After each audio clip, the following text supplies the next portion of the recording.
तर माळेगाव सहकारी साखर कारखान्याच्या निवडणुकीत अखेर अजित पवारांच्या नेतृत्वाखाली असणाऱ्या निळकंठेश्वर पॅनलचे 4 उमेदवार विजयी झाले असून इतर मागास प्रवर्गातील नितीन शेंडे यांनी अजित पवारांचे आभार मानत आपल्याला 58 वय असताना देखील संधी दिल्यानं आभार मानत अजित पवार यांचं खरं तर चेअरमन जर झाले असा विश्वास करत त्यांनी व्यक्त केलेला आहे। यावेळी नितीन शेंडे यांच्याशी बातचीत केली आहे आमचे प्रतिनिधी विकास कोकरे यांनी। माळेगावच्या निवडणुकीत खरं तर अजित पवारांच्या निळकंठेश्वर पॅनलने आता बाजी मारलेली आहे। जवळपास 5 विजयी उमेदवार त्या ठिकाणी त्यांचे झालेले आहेत।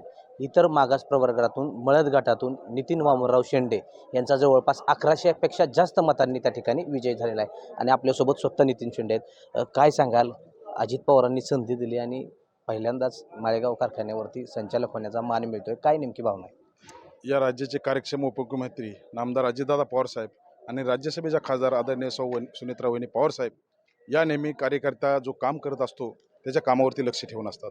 जो कार्यकर्ता चिकाटीने आणि प्रामाणिकपणे पक्षाचं काम करतो, पक्षाच्या कठीण काळामध्ये त्यांना साथ देतो, त्यांना ते कधीही वाऱ्यावर सोडत नसतात, हे मला आवर्जून सांगायचं आहे। पण दादा ज्यावेळेस जी भूमिका घेतात त्या भूमिकेच्या मागं हा बारामती तालुका आणि माळेगावचा सभासद उभा राहतो। तशीच भूमिका दादांनी माळेगाव कारखान्याच्या संदर्भात घेतली की मी कारखाना चांगला चालवून दाखवील, मी चांगला भाव देऊन दाखवील आणि देशामध्ये अग्रेसर हा कारखाना करून दाखवील।